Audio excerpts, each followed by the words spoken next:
It wasn't supposed to end like this, publicly, humiliatingly, with a gift card from a company that didn't even know my zip code. My name's Sam. I'm 39, live just outside Sacramento. And until about 10 minutes ago, I was the senior operations lead at a mid-sized tech company called Luminate Systems. I'd given them 6 years, built half their back end from scratch, never missed a deadline. And yet, there I was, sitting in a mandatory all-hands video call, staring at Lori's plastic smile on a 32-inch screen while she read a script like it was weather copy. "We're restructuring due to strategic performance alignment," she said, voice flat as drywall. "As of today, Sam Reynolds will be transitioning out of the company due to ongoing performance concerns. No warning, no one-on-one, just my name and a fake excuse, tossed in like a side note. Quick note, before we start, how's your day going and where are you joining from?" The Zoom chat blew up with fake sad faces and corporate cliches. "Sorry to hear that, Sam. Wishing you the best." Not one person made eye contact with their webcam. They all looked down or away like they didn't just watch me get executed in front of the entire company. Then came the cherry on top. "Sam, we've prepared a thank you package," Lori added, like she was offering me a consolation prize at a church raffle. A Luminate hoodie and a $50 gift card to Harvest Cafe. Harvest Cafe. Nearest one was in San Diego. I live 300 miles away. I didn't say a word, just nodded, smiled like someone who'd just been handed a slice of moldy bread and told it was cake. "Thank you for your time here, Sam. We appreciate your contributions." Lori gave a tight smile. That was it. No follow-up, no emotion. She moved on like I'd never existed. The meeting dragged on for 20 more minutes while they talked about Q4 targets and new cultural initiatives. I sat through it, camera still on, smile frozen. Not a single person looked at me, not even the HR rep I'd trained last summer. When the call finally ended, I stood up, walked down to my desk, and found the package already sitting there. Hoodie sealed in plastic. Card taped to the front with my name written in Sharpie. Not even spelled right. I went to turn in my badge, but there was no one waiting, no paperwork, no termination letter, no NDA. Just a cleared-out cubicle and a few awkward glances from people pretending to look busy. Felt like I was vanishing in real time. That's when it clicked. They didn't want a record. No documentation meant no liability. No liability meant they were hiding something. Fine. They could play that game, but they didn't know what I'd built, and they sure as hell didn't know what I'd buried. I had a lot of time to think while I sat in my car staring at that hoodie. Still folded, still sealed, like some part of them thought I'd wear it after the way they tossed me out. I tossed it onto the passenger seat like it was contaminated. The parking lot was half empty. Everyone had gone back inside, pretending the meeting never happened. I stayed parked under a busted streetlight, engine off, windows cracked, phone face down. It wasn't the firing that pissed me off the most. It was the setup. Lori had been laying the groundwork for this for months, and I'd seen the signs. I just didn't want to admit it. My seat at meetings moved to the corner. Once it was missing altogether. She played it off like facilities forgot to set it up. Please. My name started disappearing from projects I'd led. Reports I'd written got repackaged with her name on the cover slide. I'd built our vendor automation from scratch. Lori pitched it like it came from her strategic planning committee. I didn't even know there was a committee, but it was more than ego. She was hiding something. A couple weeks ago, I started noticing little things, duplicate payments, consulting fees that didn't line up, mileage reimbursements for cities where we didn't have offices.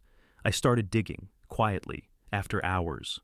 VPN on, screen recorder running. I logged everything. PDFs, screenshots, raw spreadsheet files. There were meals charged in the name of vendor meetings that lined up with her yoga retreat posts on Instagram. I'm talking $1,000 spa charges booked under team alignment strategy. That was the moment I called Shelley. Shelley's a pit bull in a pencil skirt, my attorney for the last 3 years, ever since I set up my own LLC as a side contract. We met at a Chili's. I told her what I was seeing, and she didn't blink. Just leaned in, sipped her water, and said, "You're going to build a net before you jump." She helped me bury a clause inside a vendor renewal contract, legal language no one on Lori's team would ever bother reading. It tied the company's back-end automation access directly to my LLC's contract, and it stated, if terminated without documented cause, operational rights revert to the original architect. Me, it was subtle. Just one paragraph. But it was binding. Shelley said, "You let them think they're winning. That's your power." So I did. I shut up. I smiled through Lori's fake praise. I let her think I was fading into the background while I moved the system's dependencies over one line of code at a time. Now, sitting in that car, watching the office lights blink in rows like an empty Christmas tree, I popped open my laptop. The fan kicked on, a low hum that cut through the quiet. I opened the encrypted folder, password input, access granted. Every document was there, spending reports, emails, the clause file, even screen recordings of Lori approving those yoga retreat charges under client wellness. They thought they were firing a cog in the machine. What they didn't know was I was the machine. And Lori? She just kicked out the guy who wrote the goddamn manual. I drove straight home and didn't even turn on the lights, just kicked off my shoes, tossed the hoodie on the floor, and went straight to my office. The glow of my monitors lit up the room like a crime scene. I sat down, cracked my knuckles, and got to work. This wasn't about feelings anymore. It wasn't about pride. It was about leverage. I pulled up the internal archives, stuff most employees never see, but I still had access thanks to some backdoor admin tools I wrote years ago. Lori's golden mistake? She never understood the tech, never cared who built what. She just assumed the system would keep running. First red flag hit me right in the face. A wire transfer, $7,200 labeled as vendor training, wellness integration. The vendor name was familiar. I cross-checked it against an older database. It was the same company Lori tagged in those yoga retreat photos, the one with Ocean View Studios and essential oil crap. Wellness integration, my ass. I opened the audit trail. Same vendor had been paid over and over. Different invoice numbers, same service descriptions, spread out over 5 months. All signed off by Lori or her assistant. The amounts didn't add up. They went up, like she was testing how much she could sneak through before someone noticed. I noticed. I kept digging. Payment records, invoice metadata, emails flagged by keywords. Found a pattern. Overpaid vendors, vague deliverables, lots of consultation charges. The kicker? A batch of invoices funneled through a shell LLC called Silverlight Solutions. Buried inside one of the wire transfer logs was the recipient info. Personal checking account under Lori B. Frazier, 50 grand. Disguised as consulting fees, straight into her pocket. That was the moment I stopped being angry. I went cold. She hadn't just tried to get rid of me. She needed someone to blame when the numbers got questioned. Someone with access to vendor contracts and technical systems. She'd been setting this up for a while, nudging me out of key meetings, rerouting approvals, cutting me off from budget planning. She didn't just want me gone. She needed to paint me as the weak link when the board came sniffing. Too bad I'd been watching the whole time. I opened the clause file. Shelley had helped me write it in plain language, then buried it deep in legalese. Basically, if I was fired without documented, signed performance reviews showing cause, then my LLC had the right to revoke all back-end services and architecture, immediately, no notice, no handover. And every tool they used to run that company, internal dashboards, billing systems, vendor sync, even client portals, ran on code I'd built and licensed to them through that clause. I leaned back in my chair and stared at the code. I knew every line, every command. I could shut them down in seconds. But it wasn't about pushing a button, not yet. It was about showing the truth. I dropped every invoice, bank trail, and approval email into a zip file, named it Retreat Scandal, encrypted, backed up, multiple copies, one to Shelley, one on a flash drive, and then I found the final nail, an internal budget memo Lori sent 2 weeks before I got canned. Discussing phasing out underperforming staff to shift blame away from executive overhead. That was about me. It wasn't just my job on the line anymore. It was their entire operation, and I held the off switch. I knew what they were doing, but I wasn't going to make it easy for them. The mediation invite came through email the next morning. Subject line, clarifying separation terms. No surprise, they were scrambling now. I walked into the conference room, calm, no briefcase, no laptop, just the same hoodie they gave me, zipped halfway up out of pure spite. Lori was already sitting there, like she owned the air in the room. Crossed legs, arms open, fake warmth dialed to 11. Across from her, Janine from HR looked like she wanted to melt into her chair. "Sam, Lori said too cheerfully. "Thanks for coming. We really just want to have a healthy dialogue about your next steps." "Sure," I said, keeping my voice even. "Always happy to talk about culture." That landed harder than she expected. She blinked but kept the smile glued on. "We've been evaluating team cohesion for a while," she started. "And, well, sometimes change is necessary to move forward. This isn't personal. It's a reset, a fresh start for everyone." Janine pushed a folder across the table. "We've prepared a mutual release form. No fault language, standard terms. It protects both parties." I didn't touch it, just stared at Lori. "So, the $50,000 in consulting fees that went into Silverlight Solutions," I said. "Was that part of the reset too?" She froze, just for a second. Blinked twice, looked down, then smiled again. "I'm not sure I know what you're referring to." Janine shifted in her seat. Her fingers started tapping the pen against the folder, fast. "Right," I nodded. "And the vendor meals billed under wellness training while you were in Big Sur?" "That's a pretty serious accusation, Sam," Lori said, her tone tightening. "Let's try to keep this professional." I leaned back in my chair, crossed my arms. "I'm being professional, just asking questions." Janine cleared her throat. "If we could focus on the agreement," I cut her off. "I'm not signing anything today."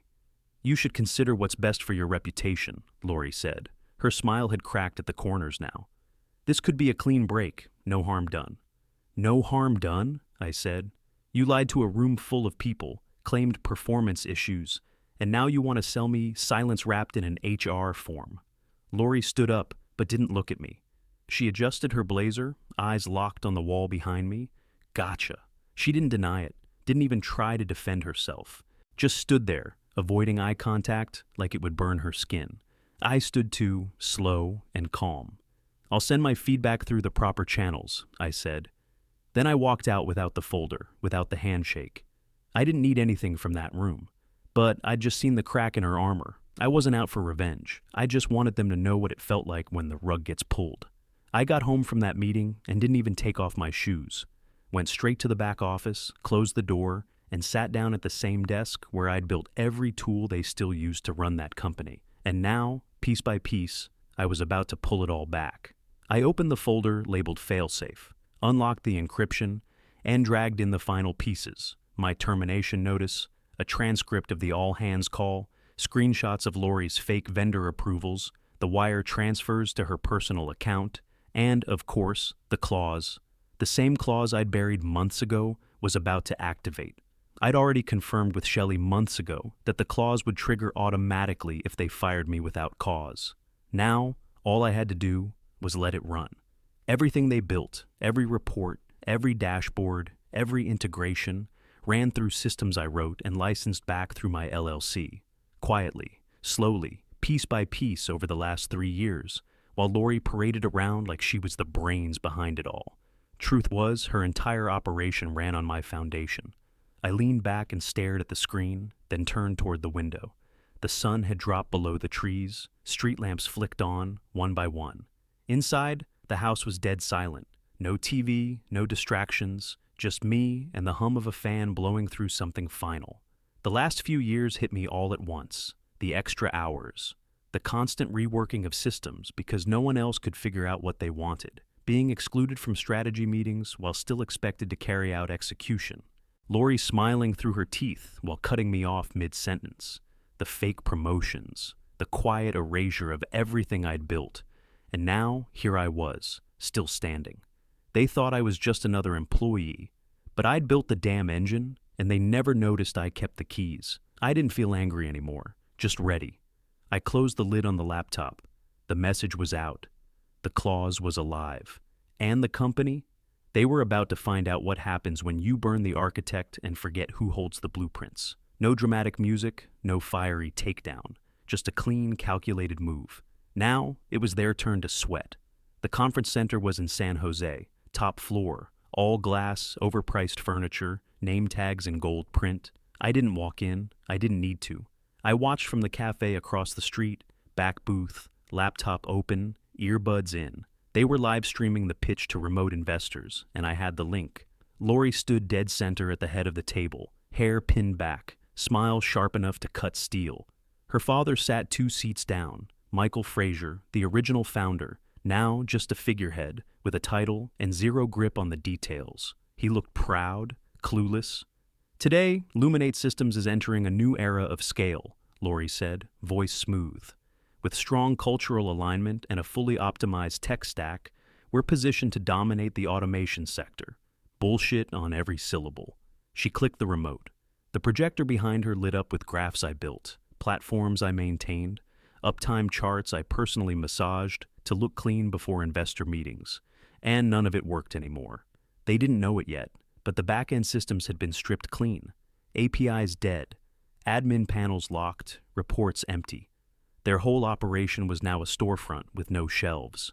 Watching her talk, I could see it in her eyes. She knew she was about to lose it all. Still, she kept going.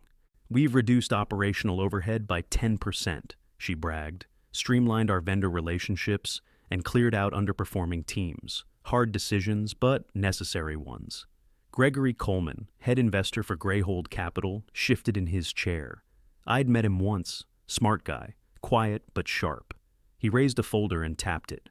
Lori, he said, calm but firm. Can you explain this document? The termination of Samuel Reynolds. Her mouth twitched, just a little. Of course, she said quickly. Sam's role had become misaligned with our evolving structure. It was a cultural shift decision, not performance-related. Gregory didn't look satisfied. This document says otherwise. Mentions performance concerns, no formal reviews, no PIP. Yet, Sam was lead architect for your core systems, correct? Lori paused. Too long. Well, yes, but his work was inherited and eventually absorbed by the internal team. That's not what our tech audit says, Gregory interrupted. In fact, the audit shows your back-end systems are licensed through his LLC, and that the termination without cause activated a contractual clause that revokes your platform access. You could hear a pin drop. Even Michael turned to her, face pale. What the hell is he talking about? He whispered. Lori swallowed hard, but stayed standing. That clause was buried in a vendor agreement. So you did know about it, Gregory said, not even trying to hide the edge in his voice. I didn't think it was enforceable. You didn't read it, he corrected. And now your software license has been terminated, which means everything you just showed us, these dashboards, these projections, they're based on systems you no longer have legal access to. She looked like she'd been slapped. Behind her, the screen glitched. A pop-up flashed. Error. License access revoked. Someone coughed. Someone else stood up and walked out. Her father was still frozen. Lori, he said slowly, tell me you have a backup plan. She didn't answer. Couldn't. She looked like a kid caught lying with the cookie jar still open in her lap. Gregory closed his folder. We'll be pausing further investment discussions until this is resolved, if it can be resolved. And just like that, the deal was dead. I took another sip of my coffee, closed the laptop, and left the cafe without looking back. She thought she could bury me. She just buried the company instead. I didn't need the glory. I'd already won. From the hallway outside the boardroom, I could still hear the chaos spilling out. Voices raised, chairs scraping, papers flipping. One guy's voice cracked yelling over someone else. No one had a plan. They were just scrambling, grasping at systems that no longer existed under their control. Lori was still trying to talk her way through it, throwing out words like temporary issue and contingency strategy. Her father was demanding answers in a voice that didn't sound so proud anymore. Every time someone mentioned core access, she went quieter. The clause was ironclad. They weren't getting the back end back without going through me. And I wasn't in that room. I slipped past the glass wall and headed for the elevator. Nobody saw me. Nobody stopped me. My phone vibrated. Again, voicemail, then an email, then another. Subject line stacked up. Urgent. Let's talk, need access. Now, meeting request. EOD today. I didn't open a single one. This wasn't about rubbing it in. I wasn't going to run back and gloat or scream, I told you so. That would have made it about me, but it wasn't about me anymore. It was about balance, about accountability, about people like Lori finally learning they don't get to wreck lives and hide behind culture and fake smiles. I stepped outside into the parking lot, sun low in the sky, light sharp in my eyes, same hoodie still on my shoulders. I pulled it off, folded it once, and tossed it into the nearest trash can without looking. Trash belongs with trash. At the far end of the lot, I stopped and looked back. One last time. The building was tall, clean, perfectly polished, but inside, it was already collapsing. My phone buzzed again. This time, I looked. Shelley. Offer came through. Full acquisition, your terms, call when you're ready. I stared at the screen, smiled once, and powered the phone off. No celebration, no press release, just quiet, and everything in my hands. Would you have pulled the trigger on that clause or walked away? Drop your answer in the comments, and don't forget to like and subscribe for more stories like this.